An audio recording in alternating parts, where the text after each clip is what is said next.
Au dîner de famille, papa m'a demandé si mon argent de poche était suffisant. Quand j'ai dit quel argent de poche, son visage est devenu blanc.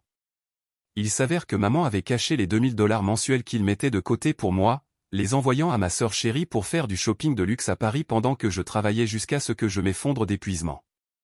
Je m'appelle Logan. J'ai 19 ans et je viens de commencer des études de médecine à New York. Originaire du Texas, mes parents vivent à Dallas, où mon père travaille comme chirurgien dans un hôpital universitaire et ma mère s'occupe de notre maison. Après avoir terminé le lycée, j'ai déménagé à New York il y a 4 mois pour vivre seul.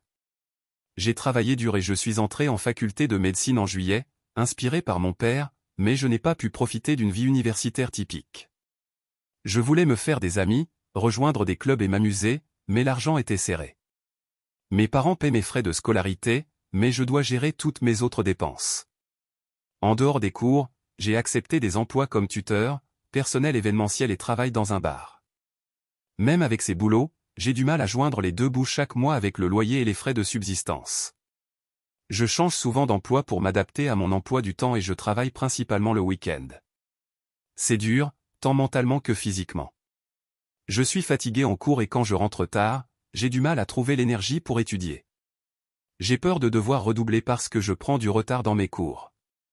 Si les choses continuent comme ça, je ne pourrai pas me concentrer sur mes études, qui sont censées être ma priorité principale. Je me sentais anxieux et désespéré, alors j'ai appelé ma mère pour lui demander une aide financière, même si ce n'était qu'un peu. Mon père est rarement à la maison à cause de son travail chargé, donc ma mère gère les finances. Même si mon père a un bon revenu, ma mère a dit qu'il n'avait pas d'argent supplémentaire et que payer mes frais de scolarité était déjà difficile, donc il ne pouvait pas m'envoyer plus d'argent. Avec cette réponse, je me suis senti coincé. La plupart de mes amis qui vivent seuls reçoivent une aide financière de leurs parents, et je les envie, mais j'ai décidé de continuer à travailler dur. Quand j'y pense, en grandissant, les choses ont toujours été différentes entre ma sœur, Olivia, et moi. Elle a 21 ans et étudie maintenant le stylisme dans une prestigieuse école parisienne. Alors qu'on attendait toujours de moi que je travaille dur et que je mérite mes réussites, tout semblait aller de soi pour Olivia. Maman l'appelait toujours ma sœur chérie, celle avec une touche spéciale, celle destinée à de grandes choses. Ne vous méprenez pas. J'adore ma sœur, mais la différence dans la façon dont nous étions traités était difficile à ignorer. Je me souviens que quand nous étions plus jeunes, vers 10 à 12 ans, j'avais que des A sur mon bulletin scolaire. Maman y a jeté un coup d'œil et m'a dit, c'est ce qu'on attend de toi, Logan. Le même jour, Olivia avait surtout des B et quelques C, et maman lui a organisé une petite fête, louant son esprit artistique et lui disant, les études, ce n'était pas son truc. Papa semblait mal à l'aise avec cette disparité, mais n'en parlait jamais beaucoup. Quand les examens de mi-session sont arrivés, je n'avais pas assez étudié et, comme prévu, j'ai dû repasser des examens. J'ai réussi à terminer les examens de rattrapage en août, puis j'ai commencé mes vacances d'été. Je prévois de travailler autant d'emplois que possible pendant les longues vacances pour gagner le plus d'argent possible.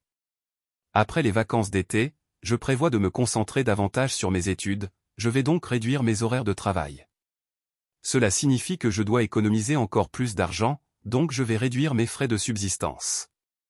Pour les repas, j'économiserai en mangeant des nouilles instantanées, du pain et des repas préemballés à prix réduit. Chaque fois que j'aurai besoin d'aller quelque part, j'utiliserai mon vélo pour éviter les frais de transport. J'ai grandi dans une famille aisée, donc je n'ai jamais eu à me soucier de l'argent auparavant. Je ne m'attendais pas à vivre dans une telle pauvreté après avoir déménagé. C'était une période très chargée, mais je suis resté en contact avec un ami de fac par SMS. Je consultais aussi occasionnellement l'Instagram de ma sœur. Son fil d'actualité était rempli de photos de cafés branchés de Paris, de défilés de mode et de week-ends dans des endroits comme Monaco et Milan. Chaque photo semblait présenter une nouvelle tenue ou un nouvel accessoire de créateur. J'ai essayé de ne pas me sentir amer, mais c'était dur de la voir vivre si luxueusement pendant que je comptais les sous pour des nouilles ramen. Un post m'a particulièrement piqué. Il montrait Olivia à une fête sur un toit, avec vue sur la tour Eiffel, portant ce qu'elle a étiqueté comme une nouvelle robe Dior. La légende disait, « Maman sait toujours exactement ce dont j'ai besoin. » #béni #viedesmodes #Paris. J'ai regardé ce post pendant longtemps, me demandant comment mes parents pouvaient se permettre de lui envoyer des vêtements de créateur, tout en me disant qu'ils n'avaient pas d'argent à dépenser. Voir leurs photos amusantes m'a attristé, réalisant à quel point la vie pouvait être différente pour les étudiants de la même université. Mes amis m'invitaient souvent à sortir, mais je devais décliner car je n'avais ni l'argent ni le temps. Je vais conduire, allons quelque part qui ne coûte rien. Un de mes camarades de classe m'a envoyé un message, non, je travaille tous les jours, et en plus je rentre à la maison pour les vacances, donc je ne serai pas là. J'ai répondu, tu es sûr que ça va? Tu as toujours l'air fatigué à l'école et je pense que tu travailles trop. Mon ami a exprimé son inquiétude. J'ai l'endurance physique et j'ai besoin de subvenir à mes besoins. On se retrouve à la rentrée. J'ai répondu ainsi. Je me suis dirigé vers le bar où je travaille, mais peu de temps après, quelque chose s'est produit, je me suis effondré pendant mon service. C'était un vendredi chargé, avec beaucoup de clients et de commandes, et pendant que je transportais des boissons, j'ai eu des vertiges. La pièce s'est mise à tourner et le plateau de cocktail que je portais m'a soudain semblé incroyablement lourd. La dernière chose dont je me souviens, c'est d'avoir essayé d'atteindre le bord du bar pour me stabiliser. Je ne me souviens pas de grand-chose après cela, et quand je me suis réveillé, j'étais à l'hôpital. Le médecin m'a dit que je m'étais effondré à cause de l'épuisement et de la malnutrition. J'ai reçu 4 liquides et j'ai été autorisé à rentrer chez moi le jour même. J'ai immédiatement appelé mon patron au bar pour m'excuser. Mon patron m'a dit qu'après mon évanouissement, il m'avait appelé par mon nom, mais j'étais trop inconscient pour répondre, alors il a immédiatement appelé une ambulance. Il avait également contacté mes parents. Tu as pris beaucoup de quart et je me suis trop reposé là-dessus. Désolé pour ça. Je veux que tu dormes tranquillement pour le reste du mois.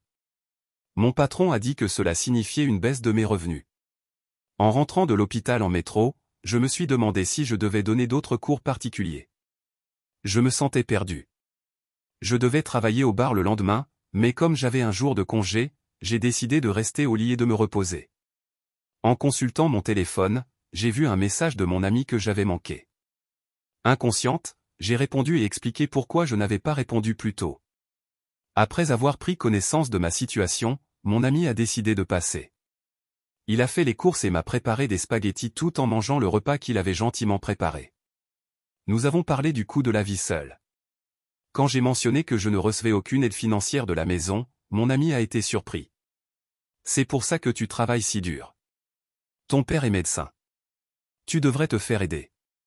J'ai demandé à maman et elle m'a dit, ils arrivent à peine à joindre les deux bouts avec mes frais de scolarité. Mais tu n'es pas enfant unique, n'est-ce pas? Tu as une sœur à Paris. Comment fait-elle pour aller étudier à l'étranger si l'argent est si serré? J'ai marqué une pause, réfléchissant à cela pour la première fois. Je ne sais pas, maman a toujours géré les dépenses d'Olivia séparément, elle disait qu'elle avait un arrangement spécial pour elle. Pas question, ça n'a pas de sens. Je déteste dire ça, mais peut-être qu'il se passe quelque chose que tu ne sais pas. Mon ami m'a suggéré de commencer à y réfléchir. Mon père est médecin et conduisait une voiture de luxe. Notre maison est dans un quartier chic et j'ai été dans des écoles privées toute ma vie. Alors pourquoi maman dirait-elle soudainement qu'ils n'ont pas d'argent pour moi alors qu'Olivia semble vivre comme une princesse à Paris? Quelque chose n'allait pas. Je me suis souvenu d'une conversation que j'avais entendue il y a des années entre mes parents. Papa avait demandé à maman pourquoi mon camp d'été était annulé alors qu'Olivia était envoyée dans un programme artistique coûteux en Europe. Maman avait dit quelque chose sur le fait d'investir dans l'avenir d'Olivia et que j'étais plus pragmatique et que ça ne me dérangerait pas de rester à la maison. Papa avait semblé frustré mais a fini par céder, comme il le faisait habituellement quand il s'agissait des décisions de maman concernant nous, les enfants. Je me suis inquiété. J'ai immédiatement envoyé un message à ma mère, « Est-ce que vous allez bien tous les deux ?» répondit-elle après un moment. Tout va bien, mais je n'ai pas réussi à me détendre ce soir-là.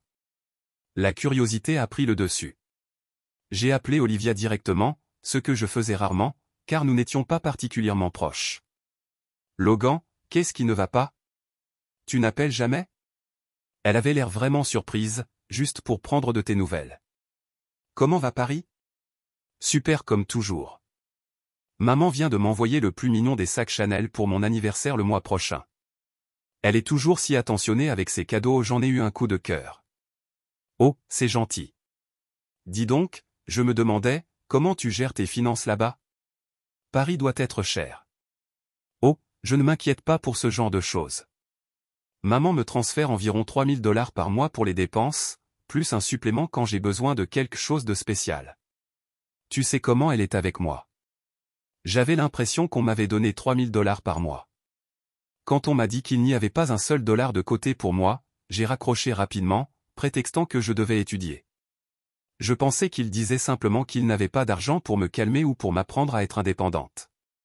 Comme j'avais prévu de rentrer pour les fêtes, j'ai décidé d'en parler à mes parents en personne. Après avoir remercié mon ami, il m'a dit « J'attends des souvenirs ». J'étais reconnaissante d'avoir un tel ami. Les fêtes de fin d'année sont arrivées et j'ai pris le vol le moins cher pour rentrer. Je ne pouvais rester qu'une nuit et une journée à cause de mon travail, mais j'avais hâte. À mon arrivée, mes parents m'ont accueilli à la porte. Mon père a semblé surpris en me voyant. « Mais tu as vraiment perdu beaucoup de poids ?» a-t-il remarqué. Je ne l'avais pas remarqué moi-même, mais apparemment, j'avais l'air bien différente. Ma mère, interloquée, est restée silencieuse. Pour le déjeuner, elle avait préparé une soupe et des ailes de poulet. Pour la première fois depuis longtemps, nous nous sommes assis tous les trois pour manger ensemble. Dès que nous nous sommes assis, mon père a pris un air inquiet et m'a demandé « Tu as l'air plus mince. Est-ce que tu manges bien ?» Je lui ai dit la vérité, pas vraiment. Ça fait longtemps que je n'ai pas mangé un repas aussi copieux. Que manges-tu habituellement? Mon père a demandé des nouilles instantanées, du pain et parfois des plats préparés à prix réduit. Et la nourriture de la cafétéria, a-t-il demandé. La cafétéria est trop chère pour moi. Est-ce si cher que ça, a-t-il demandé. C'est environ 5 dollars, ai-je répondu. En entendant cela, mon père a semblé perplexe. L'argent que je t'envoie est-il suffisant? J'étais perplexe et j'ai répondu, je n'ai pas reçu d'argent. Mon père était choqué. Que veux-tu dire? Tu n'as donc pas reçu d'argent ces 4 derniers mois. Je n'en ai pas reçu. As-tu vraiment envoyé de l'argent? J'avais demandé à ta mère de virer 2000 dollars chaque mois sur ton compte. Vraiment, j'étais surprise. Maman m'a dit que tu étais dans une situation financière difficile et qu'elle ne pouvait pas te payer. Papa avait l'air perplexe. On a assez d'argent. Que se passe-t-il? Papa a immédiatement demandé, Maman Paisley, as-tu envoyé de l'argent à Logan comme tu es censé le faire? Maman a baissé les yeux sans rien dire. J'ai commencé à m'inquiéter, peut-être que papa est tombé malade et n'a pas pu travailler, c'est pour ça que je ne recevais pas d'argent. Non, je travaille comme d'habitude, a dit papa. C'est bon à entendre, ai-je dit, me sentant un peu mieux. Mais alors pourquoi n'ai-je pas reçu d'argent? J'étais tellement confuse.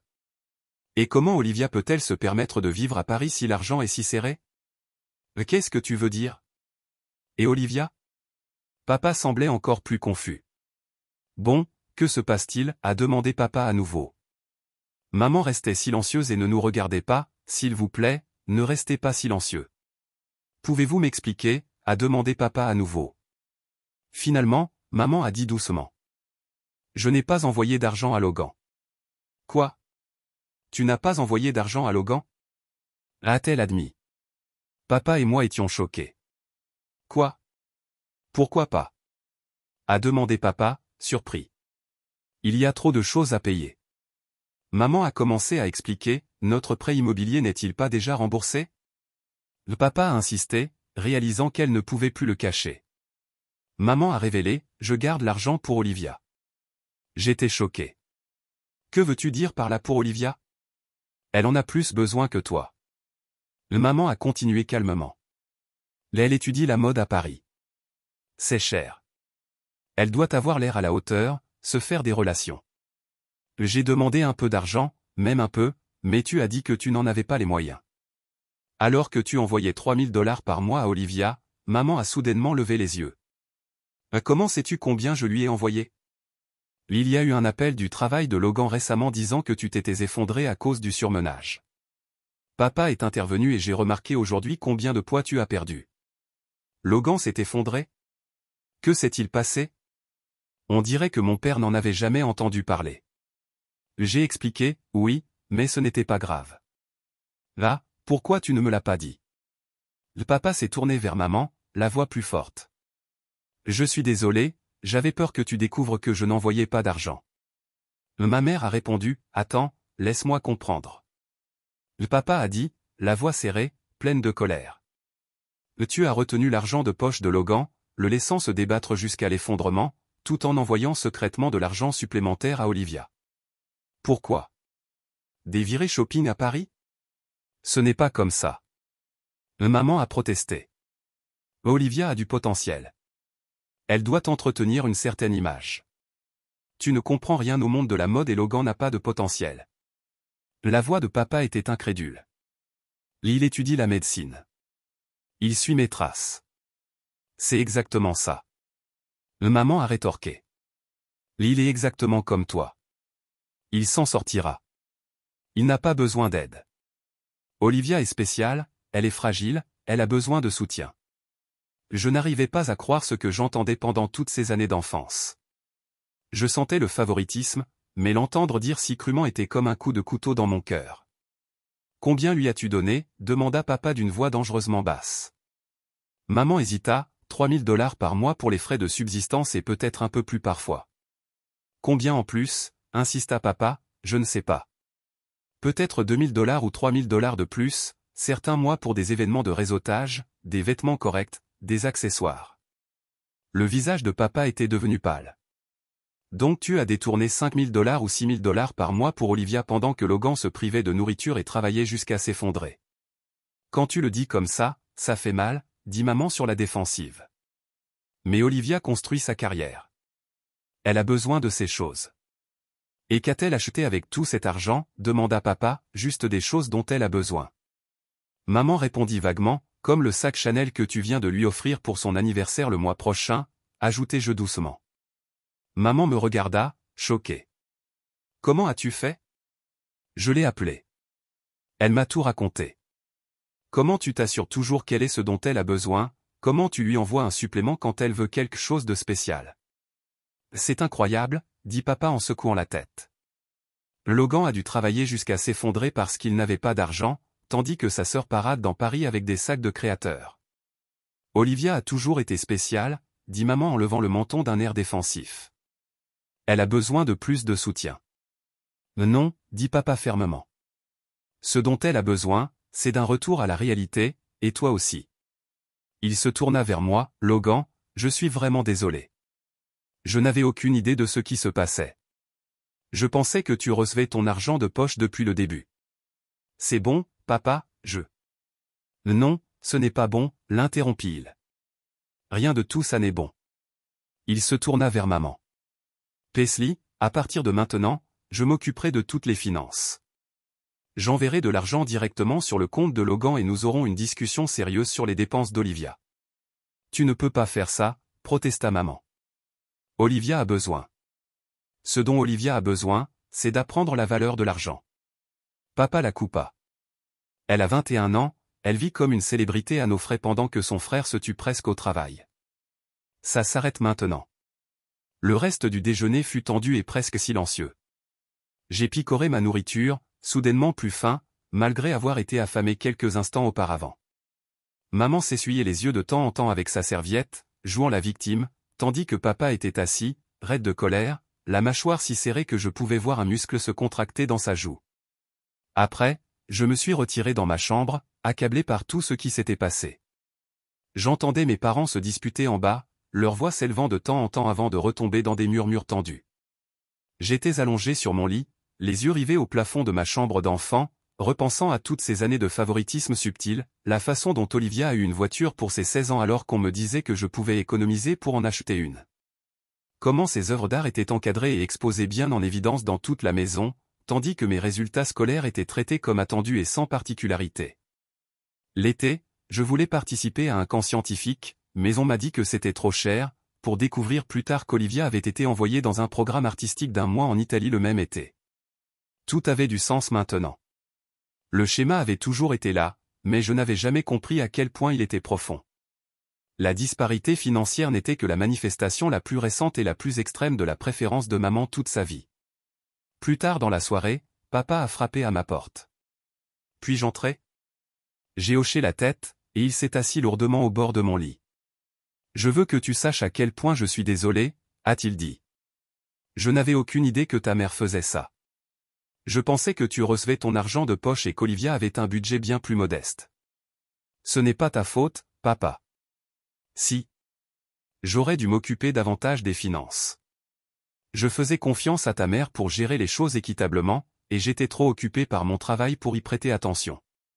Il soupira profondément. J'ai déjà appelé Olivia. Elle était contrariée quand je lui ai dit qu'il y aurait des changements. Quel genre de changement, demandai-je. Son argent de poche est réduit à 1000 $ par mois, le même montant que tu recevras désormais. Au-delà, elle devra le gagner elle-même. Elle ne va pas apprécier ça, dis-je en pensant au train de vie de ma sœur. Non, ce n'est pas le cas, mais il est grand temps. Il hésita. Il y a autre chose que tu devrais savoir, ta mère. Elle n'a pas seulement favorisé Olivia avec de l'argent. Elle a aussi mis de l'argent de côté pour son avenir, de l'argent qui était censé être partagé entre vous deux. Que veux-tu dire? Nous avons une fiducie familiale. Cet argent est censé être divisé à parts égales entre vous et votre sœur lorsque vous aurez tous les deux 25 ans. Votre mère a détourné des fonds pour ouvrir un compte séparé au nom d'Olivia. J'étais malade. Combien? Environ 300 000 $ jusqu'à présent. Je n'arrivais même pas à imaginer cette somme. C'était plus d'argent que je ne pouvais l'imaginer. J'ai gelé ce compte et lancé les démarches pour restituer ces fonds à la fiducie familiale. Papa a continué, ça va demander des démarches juridiques, mais c'est la bonne chose à faire. Il a passé une main dans ses cheveux grisonnants, paraissant plus vieux que je ne l'avais jamais vu. Je n'arrête pas de penser à la façon dont tu t'es effondré au travail, à tes difficultés pendant tout ce temps, alors que je pensais que tu allais bien, tandis que ta mère me laissait croire que tu allais bien. Je ne voulais pas t'inquiéter. J'ai dit, ce n'est pas ton travail, fiston. Mon travail est de m'inquiéter pour toi, de prendre soin de toi. Sa voix s'est légèrement brisée et j'ai échoué. Mais tu ne savais pas, papa. J'aurais dû le savoir. J'aurais dû poser plus de questions, m'impliquer davantage. Il redressa les épaules, mais ça a changé. À partir de maintenant, je serai beaucoup plus présent dans ta vie et celle d'Olivia, et je veillerai à ce que tout soit équitable entre vous deux. Ce soir-là, Olivia m'a appelé, furieuse. Que as-tu dit à papa? Elle a exigé, sans préambule, la vérité. J'ai simplement répondu que j'avais cumulé plusieurs boulots et que j'arrivais à peine à manger, alors que tu gagnais des milliers de dollars par mois. C'est différent. Elle a rétorqué, j'ai besoin de cet argent. As-tu une idée du coût de la vie à Paris pour s'habiller convenablement pour une école de mode? As-tu une idée de ce que c'est que de s'effondrer d'épuisement parce qu'on cumule tellement de boulot qu'on n'a pas le temps de manger ou de dormir correctement? Il y a eu un silence. Est-ce vraiment ce qui s'est passé? Oui, Olivia, c'est vraiment ce qui s'est passé. Pendant que tu achetais des sacs Chanel, je travaillais 60 heures par semaine en plus de mes études de médecine et je me nourrissais de nouilles ramen. Encore un long silence. Je ne savais pas que ça aurait eu une quelconque importance si elle n'a pas répondu à ça. Au lieu de cela, elle a dit, qu'est-ce que je suis censé faire maintenant? Papa dit que je ne recevrai plus que 1000 $ par mois à partir de maintenant. Je ne peux pas vivre avec ça. Bienvenue dans le monde réel, dis-je sans grande sympathie. Trouve-toi un travail, comme si j'avais un travail. J'étudie le stylisme. Je n'ai pas le temps de travailler et je suis en fac de médecine. J'arrive à m'en sortir. Elle a raccroché le lendemain matin. La tension à la maison était à son comble. Maman parlait à peine, se déplaçant dans la cuisine comme un fantôme. Papa essayait sans cesse d'engager la conversation, comme pour rattraper le temps perdu. Ta mère et moi avons discuté. Il a dit. Finalement, il faut faire des changements. Quel genre de changement? Ai-je demandé en jetant un coup d'œil à maman qui fixait sa tasse de café. D'abord, je prends le contrôle des finances familiales, dit papa fermement, et je vais m'impliquer beaucoup plus dans vos vies à tous les deux à partir de maintenant. Maman a alors levé les yeux. Je pense toujours que tu es trop dur avec Olivia. Elle a besoin. Ce dont elle a besoin, interrompit papa, c'est d'apprendre les mêmes leçons que Logan a dû apprendre à ses dépens, l'indépendance, la responsabilité, la valeur de l'effort. Travail. Elle est différente. Maman a insisté, elle est plus sensible. Non, papa a dit fermement, elle n'est pas différente. Tu l'as juste traitée différemment. Maman s'est tue à nouveau. Il y a autre chose dont nous devons discuter. Papa a continué à se tourner vers moi, ta mère et moi, on a des problèmes. Mon cœur s'est serré. Quel genre de problème? Cette histoire d'argent? Elle a mis en lumière des problèmes plus profonds. Le favoritisme de ta mère envers Olivia dure depuis des années et je l'ai laissé faire. Je n'avais pas réalisé à quel point c'était devenu extrême. Que dis-tu? Ai-je demandé, même si je savais déjà que nous allions essayer une thérapie. Papa a dit, mais je veux être honnête avec toi. Je ne suis pas sûr que notre mariage puisse s'en remettre. La confiance est brisée. Maman a levé les yeux, son regard soudain féroce. Tu me reproches tout ça, de vouloir donner à notre fille les meilleures chances de réussite. Je te reproche de m'avoir menti, d'avoir volé notre fils et d'avoir potentiellement vidé nos comptes retraite pour financer notre addiction au shopping de ma fille. Papa a répondu d'un ton neutre, oui, je suis rentré à New York le lendemain, la tête qui tournait avec tout ce qui s'était passé. Papa avait transféré $5 000 sur mon compte, soit l'arriéré de l'allocation que j'aurais dû recevoir, et m'avait promis des virements mensuels réguliers. À présent, concentre-toi sur tes études, m'a-t-il dit à l'aéroport.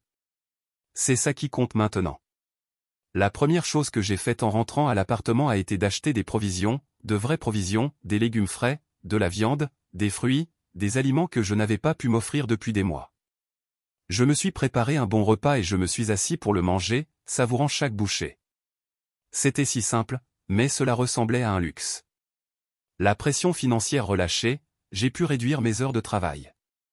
J'ai gardé mon poste de tuteur parce que j'aimais ça, mais j'ai réduit mes horaires de bar au week-end et j'ai complètement abandonné l'organisation d'événements. Du jour au lendemain, j'ai eu le temps d'étudier, de dormir, de prendre soin de moi. Mes notes ont commencé à s'améliorer presque immédiatement. Au cours des mois suivants, j'ai observé à distance, la dynamique familiale a radicalement changé. Papa a déménagé pour un appartement à proximité. Olivia, confrontée à un budget drastiquement réduit, a d'abord menacé d'abandonner ses études de mode et de rentrer vivre chez elle en signe de protestation. Mais face à la réticence de ses parents, elle a, contre toute attente, relevé le défi. Elle a trouvé un emploi à temps partiel dans une petite boutique parisienne et a commencé à vivre selon ses moyens. Ce n'est pas si mal, m'a-t-elle avoué lors d'un de nos appels désormais réguliers. Mon patron m'apprend beaucoup sur le côté commercial de la mode et j'aime bien gagner mon propre argent. C'est maman qui a eu le plus de mal avec ces changements. Elle a résisté aux restrictions financières imposées par papa et a continué à essayer d'envoyer de l'argent supplémentaire à Olivia en secret. Lorsque papa l'a découvert, ce fut la goutte d'eau qui a fait déborder le vase. Il a demandé le divorce. La procédure a été compliquée. Maman a contesté le divorce et a tenté de réclamer la moitié des biens et des revenus futurs de papa. Mais lorsque l'avocat de papa a présenté des preuves de ses malversations financières, détournement de fonds familiaux, vidage de comptes joints pour envoyer de l'argent à Olivia et mensonges constants, le juge a été incompétent. Je n'étais pas compréhensif. Le règlement final a largement favorisé papa. Pendant ce temps, je me suis concentré sur la reconstruction de ma santé et de mes résultats scolaires. Grâce à une alimentation saine et à un repos suffisant, j'ai repris le poids perdu et retrouvé mon énergie. Mes professeurs ont remarqué l'amélioration de mon travail et j'ai même réussi à rejoindre l'association des étudiants en pré-médecine, une idée que j'avais trop occupée pour envisager avant qu'Olivia et moi commencions à nous parler plus régulièrement. Nos conversations ont été gênantes au début, nous ne savions pas comment gérer notre nouvelle relation sans que le favoritisme de maman ne nous divise, mais petit à petit, nous avons trouvé un terrain d'entente. Elle m'a parlé de son travail à la boutique, des clientes qu'elle rencontrait, de ses créations. Je lui ai parlé de mes cours, de mon cercle d'amis grandissant, de mes espoirs pour l'avenir. Je n'avais jamais réalisé à quel point le favoritisme de maman pouvait affecter quelqu'un, a-t-elle dit lors d'un de nos appels. Je suppose que je l'ai simplement accepté comme normal. Ça faisait du bien d'être la personne spéciale et j'ai accepté d'être la personne négligée. J'ai répondu, c'est ce que nous savions. Je suis désolé, Logan, j'aurais dû m'en rendre compte.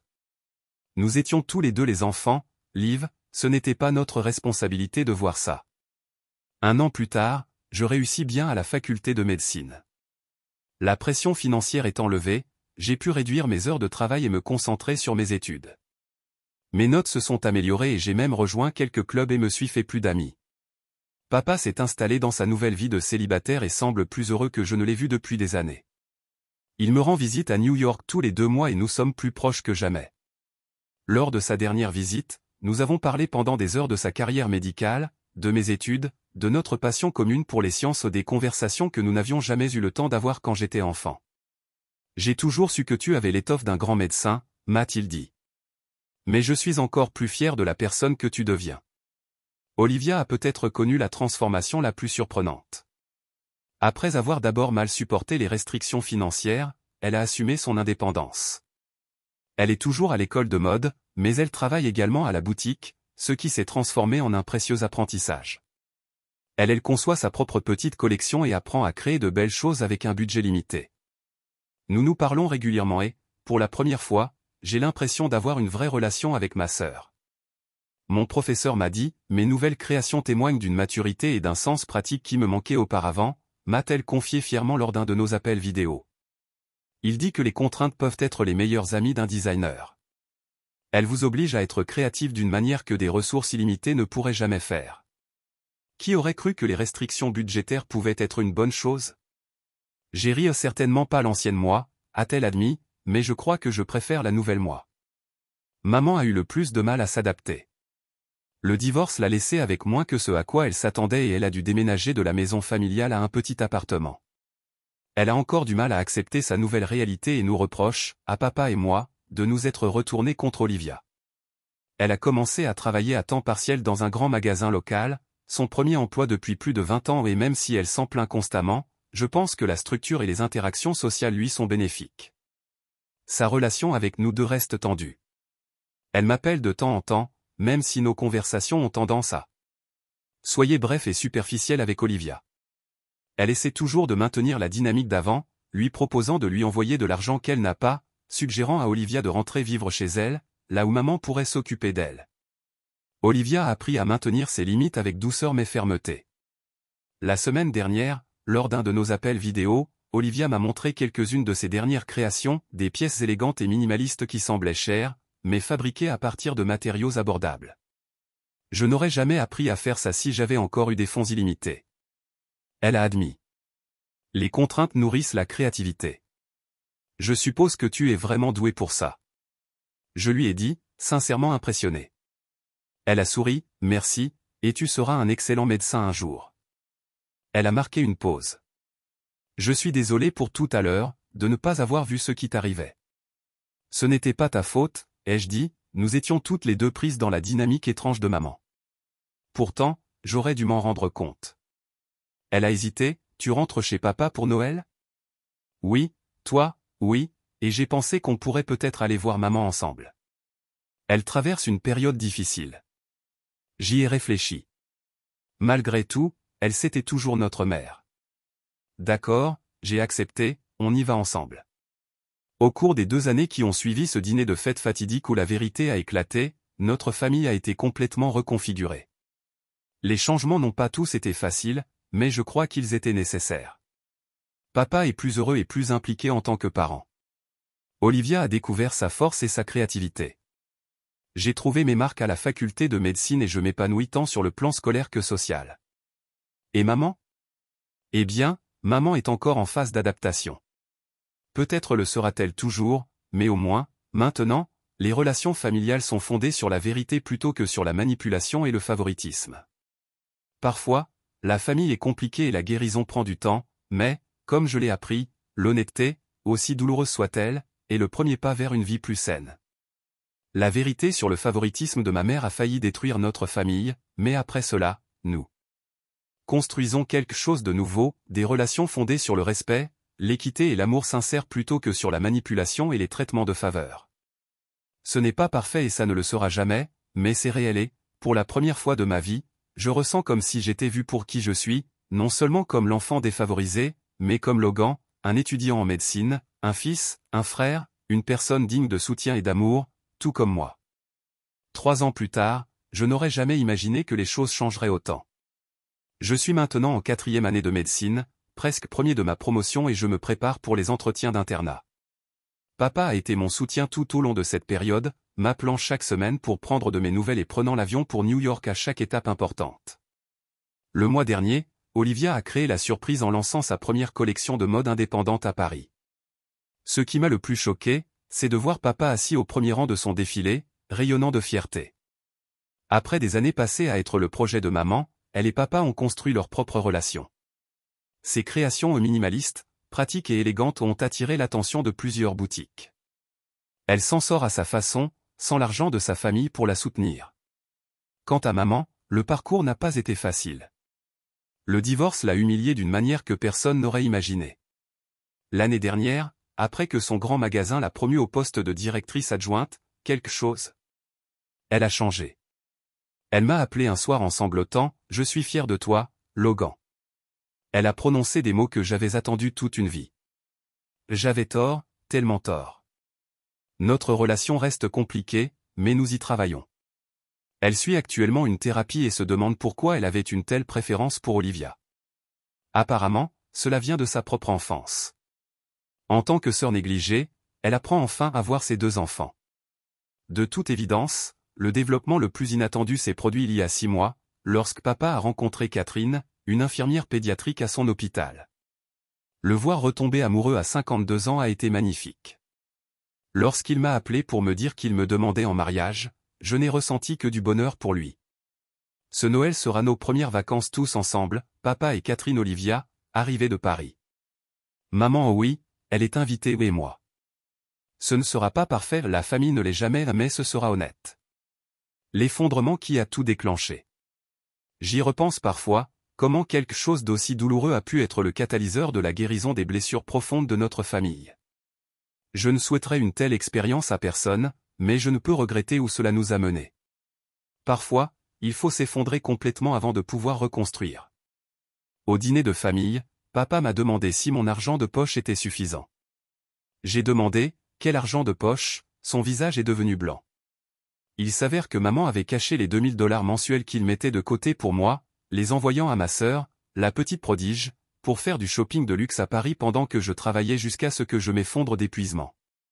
Je m'appelle Logan, j'ai 19 ans et je viens de commencer des études de médecine à New York. Originaire du Texas, mes parents vivent à Dallas, où mon père est chirurgien dans un hôpital universitaire et ma mère s'occupe de la maison. Après le lycée, j'ai déménagé à New York il y a 4 mois pour vivre seul. J'ai travaillé dur et je suis entré en faculté de médecine en juillet, inspiré par mon père, mais je n'ai pas pu profiter d'une vie universitaire classique. Je voulais me faire des amis, m'inscrire à des clubs et m'amuser, mais l'argent était serré. Mes parents payaient mes frais de scolarité, mais je devais gérer toutes mes autres dépenses. En dehors des cours, j'ai accepté des petits boulots comme tuteur, organisateur d'événements et barman. Malgré ces emplois, il était difficile de joindre les 2 bouts chaque mois avec le loyer et les frais de subsistance. Je change souvent d'emploi. Pour m'adapter à mon emploi du temps et travailler principalement le week-end, c'était difficile, tant mentalement que physiquement. Je suis fatigué en cours et quand je rentre tard, j'ai du mal à trouver l'énergie pour réviser. J'ai peur de devoir redoubler car je prends du retard dans mes cours. Si ça continue comme ça, je ne pourrai plus me concentrer sur mes études, pourtant ma priorité. J'étais anxieuse et désespérée, alors j'ai appelé ma mère pour lui demander une aide financière, même minime. Mon père est rarement à la maison à cause de son travail prenant, donc ma mère gère les finances, même si mon père a un bon salaire. Ma mère m'a dit qu'il n'avait pas d'argent supplémentaire et que payer mes frais de scolarité était déjà difficile, donc il ne pouvait plus m'en envoyer. Avec cette réponse, je me suis senti coincé. La plupart de mes amis qui vivent seuls reçoivent une aide financière de leurs parents et je les envie, mais j'ai décidé de continuer à travailler dur. Quand j'y pense, en grandissant, les choses ont toujours été différentes entre ma sœur Olivia et moi. Elle a 21 ans. Aujourd'hui, j'étudie le stylisme dans une prestigieuse école parisienne. Alors qu'on attendait toujours de moi que je travaille dur et que je mérite mes réussites, tout semblait aller de soi pour Olivia. Maman l'appelait toujours ma sœur chérie, celle avec une touche spéciale, celle destinée à de grandes choses. Ne vous méprenez pas, j'adore ma sœur, mais la différence dans la façon dont nous étions traités était difficile à ignorer. Je me souviens que lorsque nous étions plus jeunes, vers 10 à 12 ans, j'avais que des A sur mon bulletin. Maman y a jeté un coup d'œil et m'a dit, « C'est ce qu'on attend de toi, Logan. » Le même jour, Olivia a eu principalement des B avec quelques C, et maman lui a organisé une petite fête, louant son esprit artistique et disant que les études n'étaient pas son truc. Papa semblait mal à l'aise avec cette différence, mais n'en a jamais beaucoup parlé. Aux examens de mi-session, je n'avais pas assez étudié et, comme prévu, j'ai dû repasser des examens. J'ai réussi à les terminer en août, puis j'ai commencé mes vacances d'été. Je compte travailler autant que possible pendant cette période. La longue pause pour gagner un maximum d'argent. Après les vacances d'été, je compte me concentrer davantage sur mes études, je vais donc réduire mes horaires de travail. Cela signifie que je dois économiser encore plus d'argent, donc je vais réduire mes dépenses courantes. Pour les repas, j'économiserai en mangeant des nouilles instantanées, du pain et des plats préparés à prix réduit. Chaque fois que je dois aller quelque part, j'utiliserai mon vélo pour éviter les frais de transport. J'ai grandi dans une famille aisée, donc je n'ai jamais eu à me soucier de l'argent auparavant. Je ne m'attendais pas à vivre dans une telle pauvreté après mon déménagement. C'était une période très chargée, mais je suis resté en contact avec une amie d'université par SMS. Je consultais aussi de temps en temps l'Instagram de ma sœur. Son fil d'actualité regorgeait de photos de cafés parisiens branchés, de défilés de mode et de week-ends à Monaco et Milan. Chaque photo semblait présenter une nouvelle tenue ou un nouvel accessoire de créateur. J'essayais de ne pas éprouver d'amertume, mais c'était dur de la voir vivre si luxueusement pendant que je comptais mes sous pour des nouilles ramen. Une publication m'a particulièrement blessé, elle montrait Olivia à une fête sur un toit, avec vue sur la ville. La tour Eiffel, vêtue de ce qu'elle a qualifié de nouvelle robe Dior. La légende disait, « Maman c'est toujours exactement ce dont j'ai besoin. » #béni #viedesmodes #Paris. J'ai regardé ce post pendant un long moment, me demandant comment mes parents pouvaient se permettre de lui envoyer des vêtements de créateur tout en me disant qu'ils n'avaient pas d'argent à dépenser. Voir leurs photos amusantes m'a attristé, réalisant à quel point la vie pouvait être différente pour les étudiants de la même université. Mes amis m'invitaient souvent à sortir, mais je devais décliner car je n'avais ni l'argent ni le temps. Je prends la voiture, allons quelque part où ça ne coûte rien. Une de mes camarades de classe m'a envoyé un message, « Non, je travaille tous les jours, et en plus je rentre à la maison pour les vacances, donc je ne serai pas là. » J'ai répondu, « Tu es sûr que ça va? Tu as toujours l'air fatigué à l'école et je pense que tu travailles trop. » Mon ami a exprimé son inquiétude. J'ai l'endurance physique nécessaire et je dois subvenir à mes besoins. On se retrouve à la rentrée, ai-je répondu. Sur ce, je me suis dirigé vers le bar où je travaille, mais peu de temps après, quelque chose s'est produit, je me suis effondré pendant mon service. C'était un vendredi chargé, avec beaucoup de clients et de commandes, et alors que je portais des boissons, j'ai eu des vertiges. La pièce s'est mise à tourner et le plateau de cocktail que je portais m'a soudain semblé incroyablement lourd. La dernière chose dont je me souviens, c'est d'avoir essayé d'atteindre le bord du bar pour me stabiliser.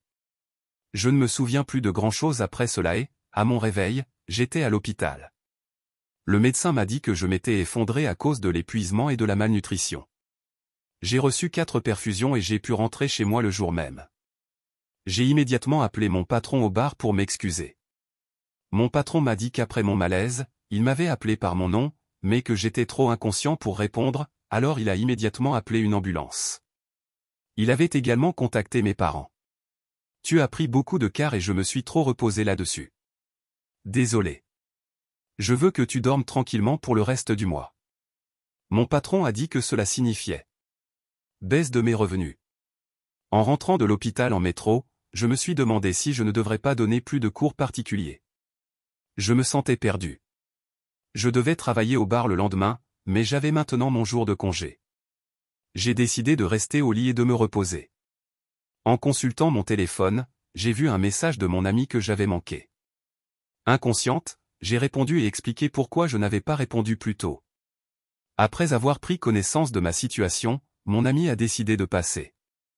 Il a fait les courses et m'a préparé des spaghettis.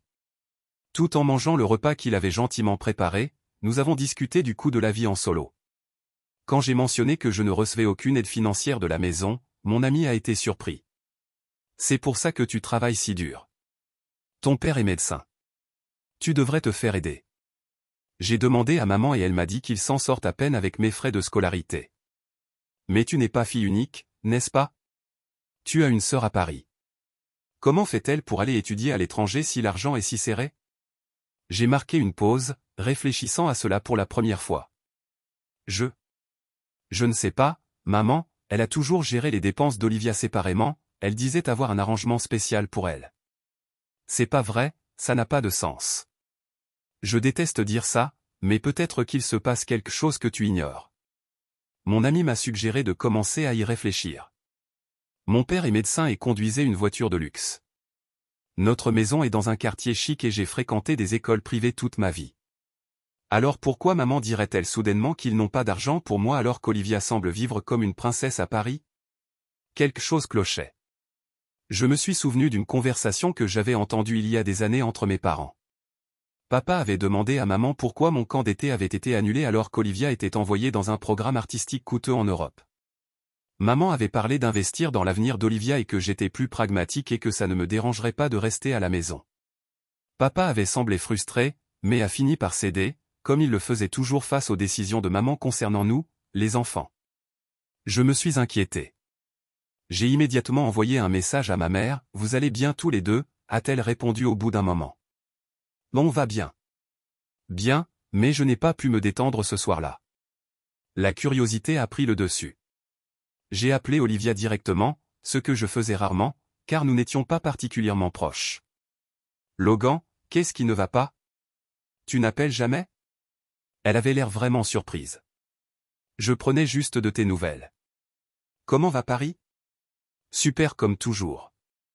Maman vient de m'envoyer le plus mignon des sacs Chanel pour mon anniversaire le mois prochain. Elle est toujours si attentionnée avec ses cadeaux que j'en ai eu un coup d'estomac. Oh, c'est gentil. Dis donc, je me demandais, comment tu gères tes finances là-bas? Paris doit être cher.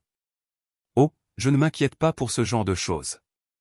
Maman me transfère environ 3000 $ par mois pour les dépenses, plus un supplément quand j'ai besoin de quelque chose de spécial. Tu sais comment elle est avec moi. J'avais l'impression qu'on m'avait donné 3000 $ par mois. Quand on m'a dit qu'il n'y avait pas un seul dollar de côté pour moi, j'ai raccroché rapidement, prétextant qu'il devait étudier. Je pensais qu'il disait peut-être simplement qu'il n'avait pas d'argent pour me dissuader de m'inquiéter ou pour m'apprendre quelque chose. Leçon d'indépendance. Comme j'avais prévu de rentrer pour les fêtes, j'ai décidé d'en parler à mes parents en personne.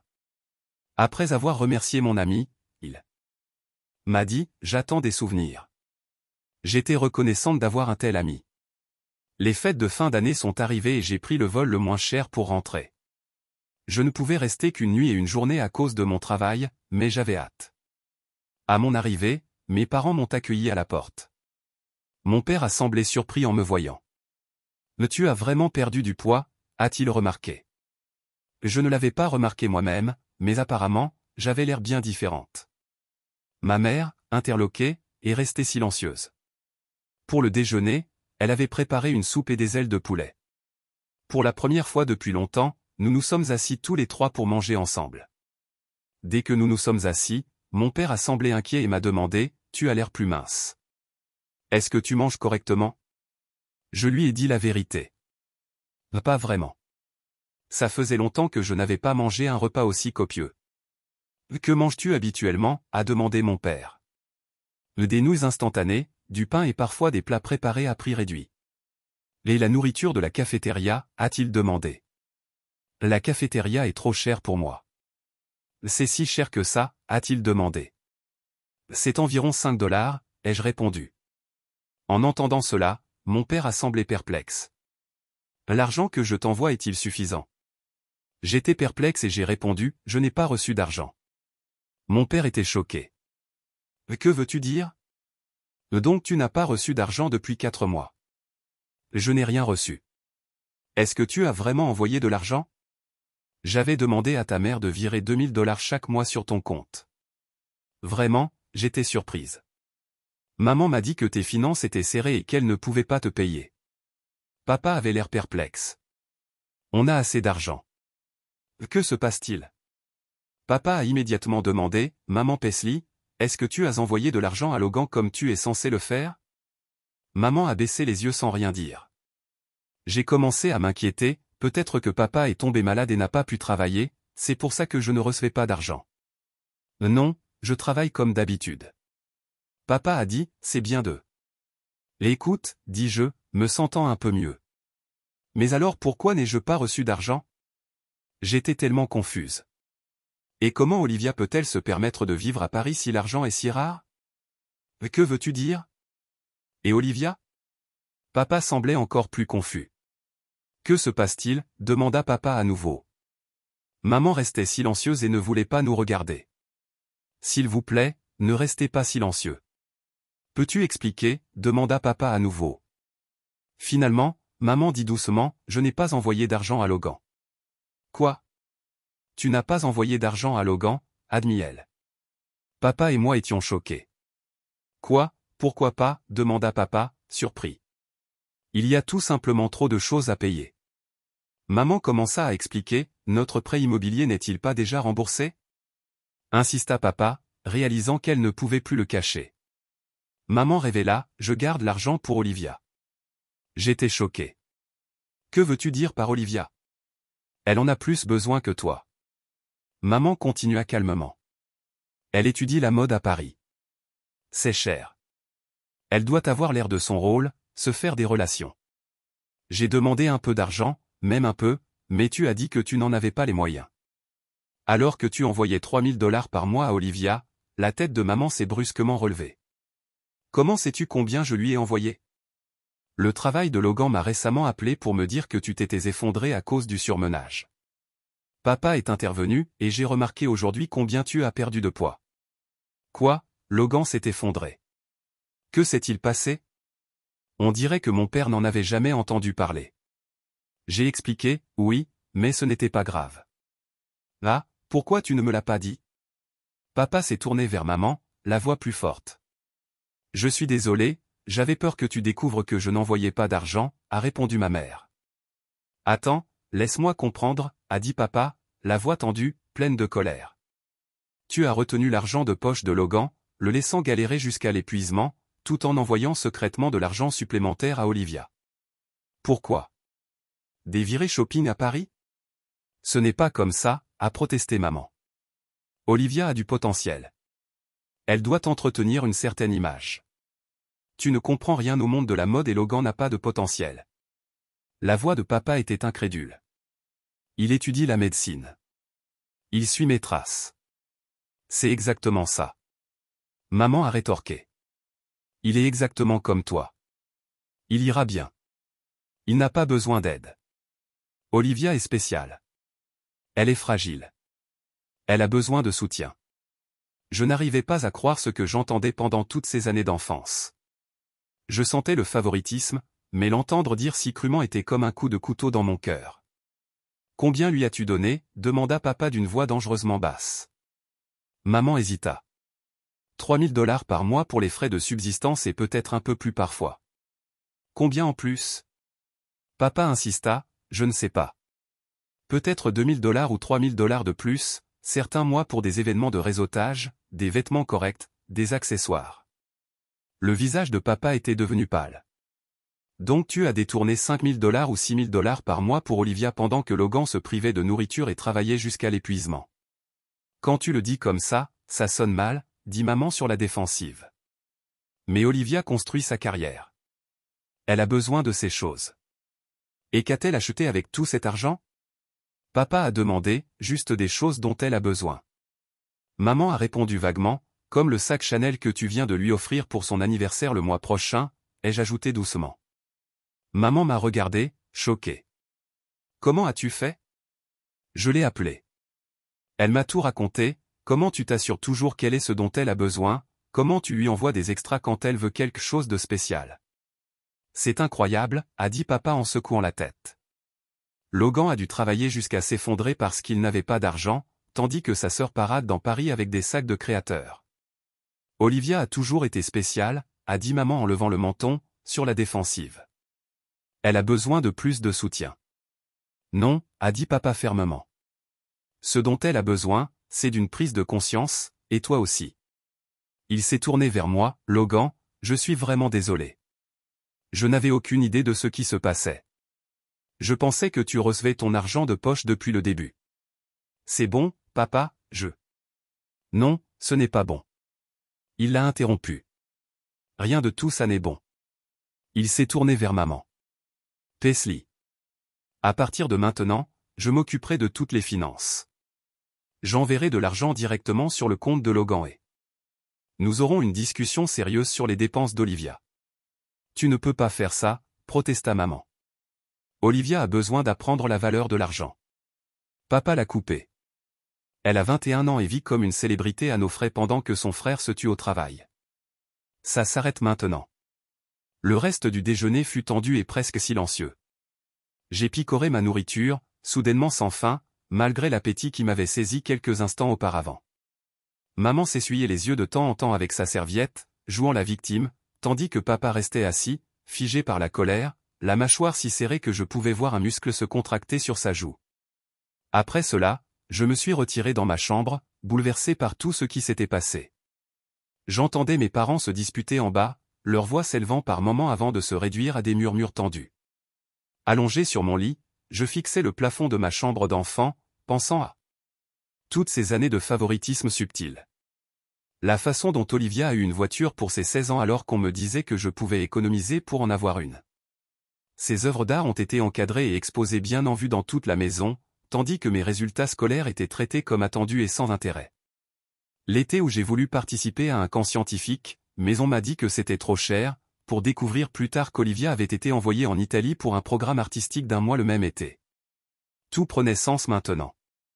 Ce schéma avait toujours existé, mais je n'avais jamais compris son ampleur.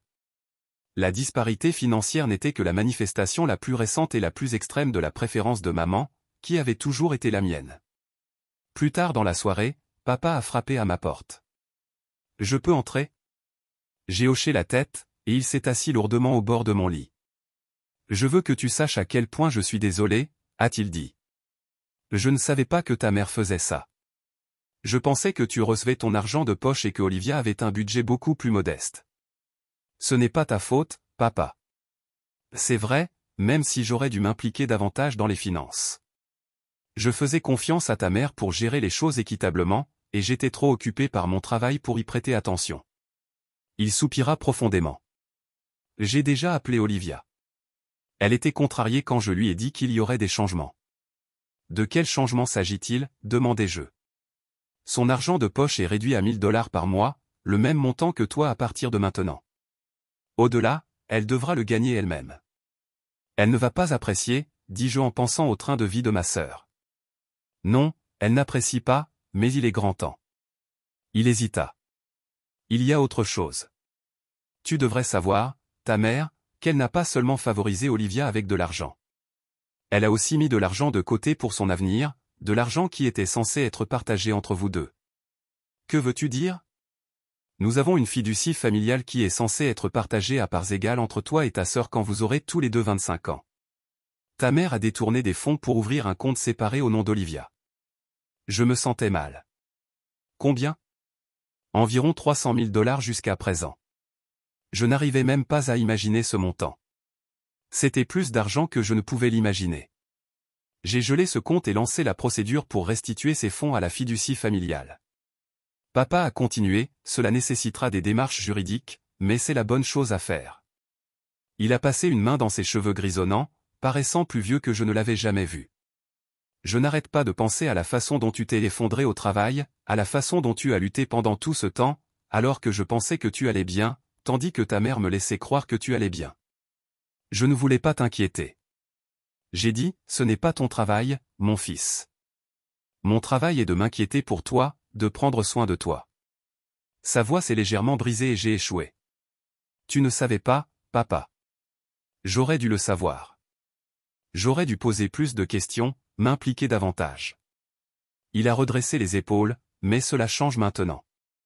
À partir de maintenant, je serai beaucoup plus présente dans ta vie et celle d'Olivia, et je veillerai à ce que tout soit juste entre vous deux.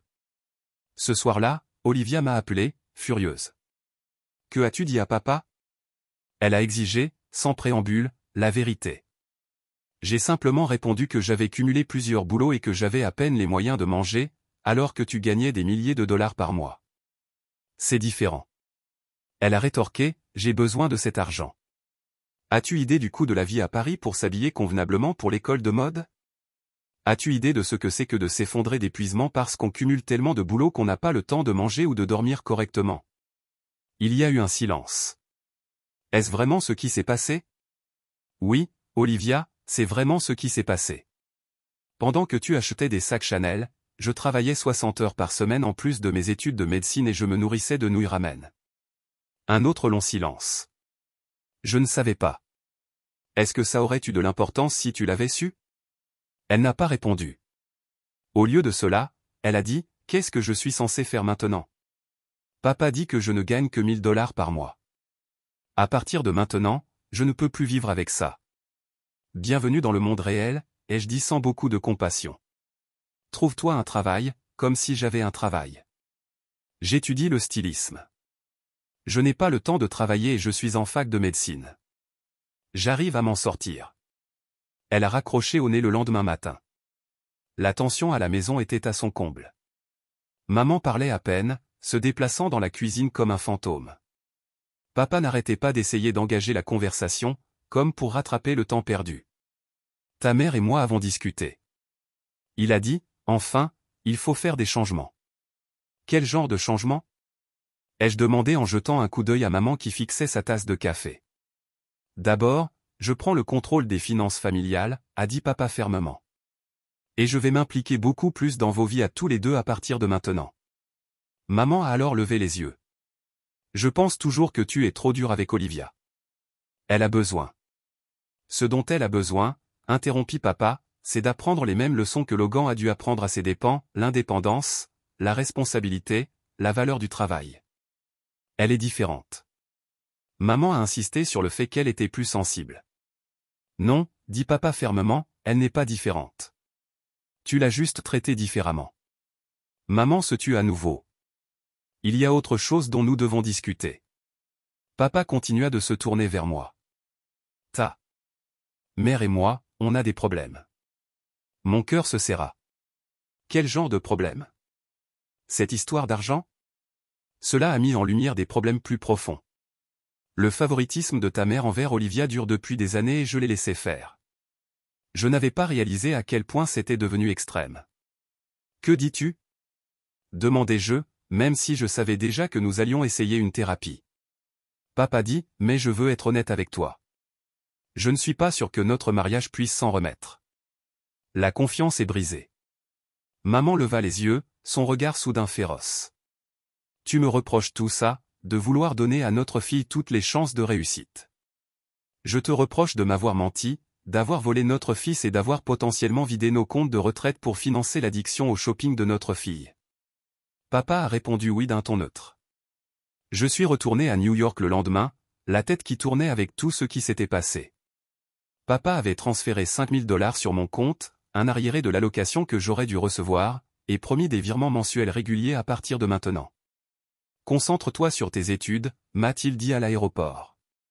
C'est ce qui compte maintenant.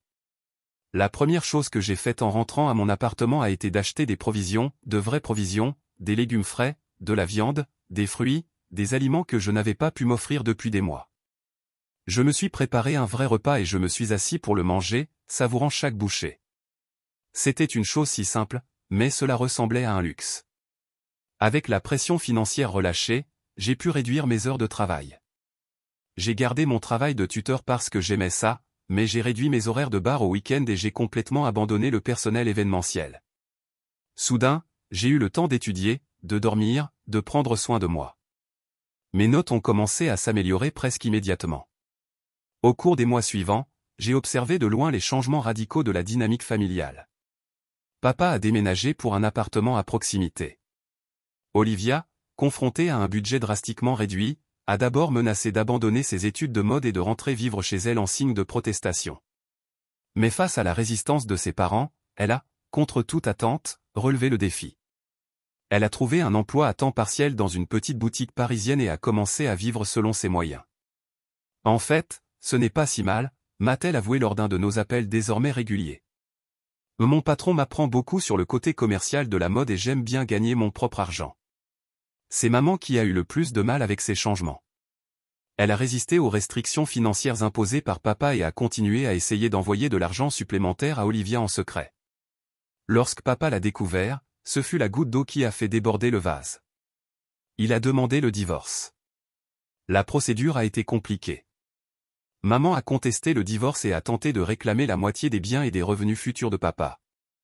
Mais lorsque l'avocat de papa a présenté des preuves de son inconduite financière, détourner des fonds familiaux, vidant des comptes conjoints pour envoyer de l'argent à Olivia et en mentir de manière cohérente, le juge était antipathique. Le règlement final a fortement favorisé papa. Pendant ce temps, je me suis concentré sur la reconstruction de ma santé et de ma position académique. Avec une bonne nutrition et un repos adéquat, j'ai retrouvé le poids que j'avais perdu et j'ai trouvé mon énergie. Mes professeurs ont noté l'amélioration de mon travail et j'ai même réussi à rejoindre l'association d'étudiants pré-med, quelque chose que j'étais trop occupé auparavant. Olivia et moi avons commencé à parler plus régulièrement. Nos conversations ont été maladroites au début, nous ne savons pas comment naviguer dans notre nouvelle relation sans que le favoritisme de maman ne cache un fossé entre nous. Mais progressivement, nous avons trouvé un terrain d'entente. Elle m'a parlé de son travail à la boutique, des clients qu'elle a rencontrés, de ses créations. Je lui ai parlé de mes cours, de mon cercle croissant d'amis, de mes espoirs pour l'avenir. Je n'ai jamais réalisé à quel point le favoritisme de maman vous a affecté, a-t-elle dit lors de l'un de nos appels. Je suppose que je viens de l'accepter comme d'habitude. C'était bien d'être le spécial et j'ai accepté d'être négligé. J'ai répondu, c'est ce que nous savions. Je suis désolé, Logan, j'aurais dû le voir. Nous étions tous les deux des enfants. Liv, ce n'était pas notre responsabilité de le voir. 1 an plus tard, je vais bien à l'école de médecine. Avec la pression financière levée. J'ai pu réduire mes heures de travail et me concentrer sur mes études. Mes notes se sont améliorées et j'ai même rejoint quelques clubs et je me suis fait plus d'amis. Papa s'est installé dans sa nouvelle vie de célibataire et semble plus heureux que je ne l'ai vu depuis des années. Il me rend visite à New York tous les 2 mois et nous nous sommes rapprochés que jamais. Au cours de sa dernière visite, nous avons parlé pendant des heures de sa carrière médicale, de mes études, de notre amour partagé pour les conversations scientifiques que nous n'avions jamais semblé avoir le temps. Quand je grandissais, j'ai toujours su que tu avais la tâche d'un grand médecin, m'a-t-il dit. Mais je suis encore plus fier de la personne que vous devenez. Olivia a subi peut-être la transformation la plus surprenante. Après avoir initialement ressenti les restrictions financières, elle a adopté son indépendance. Elle est toujours à l'école de mode, mais elle travaille également à la boutique, qui est devenue un apprentissage précieux. Elle conçoit sa propre petite collection, apprend maintenant à créer de belles choses avec un budget. Nous parlons régulièrement et pour la première fois, j'ai l'impression d'avoir une vraie relation avec ma sœur. Mon professeur a déclaré, mes nouveaux créations montrent une maturité et une pratique qui manquaient auparavant, m'a-t-elle dit fièrement lors de l'un de nos appels vidéo. Il dit que les contraintes peuvent être le meilleur ami d'un designer. Il vous oblige à être créatif d'une manière que les ressources illimitées ne le feraient jamais. Qui savait que les limitations budgétaires pouvaient être une bonne chose? J'ai ri, certainement pas le vieux moi, a-t-elle admis, mais je pense que j'aime le nouveau moi mieux. Maman a eu le plus dur ajustement. Le divorce lui a laissé moins que ce à quoi elle s'attendait et elle a dû réduire la taille de notre maison familiale à un petit condo. Elle a toujours du mal à accepter sa nouvelle réalité et reproche à papa et à moi d'avoir tourné Olivia contre elle. Elle a commencé à travailler à temps partiel dans un grand magasin local, son premier emploi en plus de 20 ans, et bien qu'elle se plaigne constamment, je pense que la structure et l'interaction sociale sont bonnes pour elle. Sa relation avec nous deux reste tendue. Elle m'appelle de temps en temps, bien que nos conversations aient tendance à être courtes et superficielles avec Olivia. Elle essaie toujours de maintenir la vieille dynamique, lui offrant de lui envoyer de l'argent, suggérant qu'Olivia rentre chez elle où maman peut prendre soin d'elle. Olivia a appris à maintenir doucement mais fermement ses frontières. La semaine dernière, lors de l'un de nos appels vidéo, Olivia m'a montré certains de ses derniers conceptions, des pièces élégantes et minimalistes qui semblaient chères mais étaient fabriquées à partir de matériaux abordables. Je n'aurais jamais appris à faire cela si j'avais encore des fonds illimités. A-t-elle admis? Les contraintes engendrent la créativité.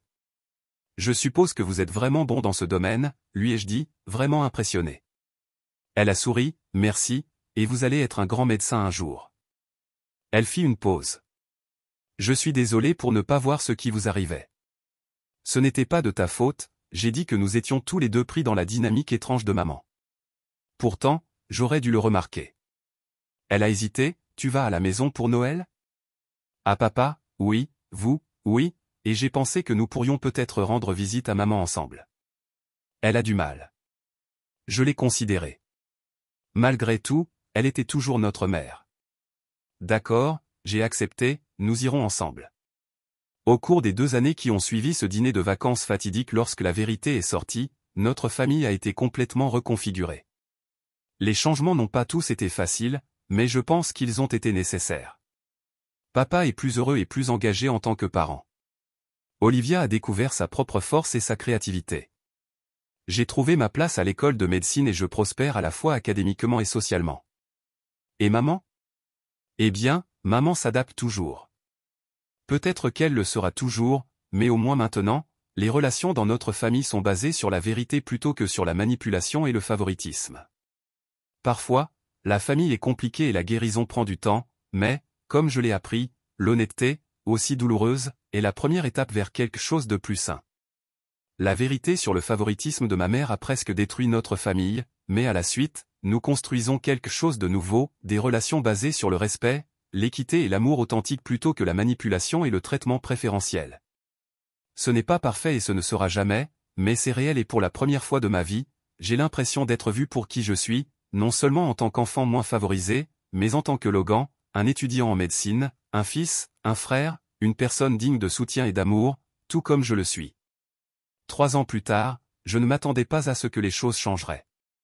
Je suis maintenant dans ma 4e année d'école de médecine, près du sommet de ma classe et je me prépare à des entretiens en résidence. Papa a été mon rocher à travers tout cela, appelant chaque semaine pour s'enregistrer et s'envoler pour New York pour chaque étape importante. Le mois dernier, Olivia a surpris tout le monde en lançant sa première collection de mode indépendante à Paris. Ce qui m'a le plus choqué, c'était de voir papa assis au premier rang de son spectacle, rayonnant de fierté. Après des années de son projet de maman, elle et papa ont construit leur propre relation. Ses créations, minimalistes, pratiques, mais élégantes, ont attiré l'attention de plusieurs boutiques. Elle réussit à ses propres conditions, sans que l'argent de la famille ne la soutienne. Quant à maman, le voyage n'a pas été facile. Le divorce l'a humiliée d'une manière qu'aucun de nous ne s'attendait. L'année dernière, après que son grand magasin l'a promue au directeur adjoint, quelque chose a changé. Elle m'a appelé une nuit, sanglotant, « Je suis fier de toi, Logan. » Elle a dit des mots que j'avais attendus toute une vie pour avoir de ses nouvelles. J'avais tort, si mal. Notre relation reste compliquée, mais nous y travaillons. Elle est en thérapie maintenant, déballant pourquoi elle a favorisé Olivia si fortement. Apparemment, cela découle de sa propre enfance. En tant que frère négligé, elle apprend enfin à voir ses 2 enfants. De toute évidence, le développement le plus inattendu est survenu il y a 6 mois, lorsque papa a rencontré Catherine, une infirmière pédiatrique, à son hôpital. Le regarder tomber amoureux à 52 ans a été magnifique. Quand il a appelé pour me dire qu'il proposait, je ne ressentais que du bonheur pour lui. Ce Noël sera nos premières vacances avec nous tous, papa et Catherine, Olivia, volant de Paris. Maman, oui, elle est invitée, et moi. Ce ne sera pas parfait. La famille ne l'est jamais, mais ce sera honnête. L'effondrement qui a tout commencé. J'y pense parfois, comment quelque chose d'aussi douloureux est devenu le catalyseur pour guérir les blessures profondes de notre famille. Je ne souhaiterais que cette expérience à personne, mais je ne peux regretter de ce que cela nous a conduit. Parfois, cela ne se sépare complètement avant de pouvoir reconstruire quelque chose.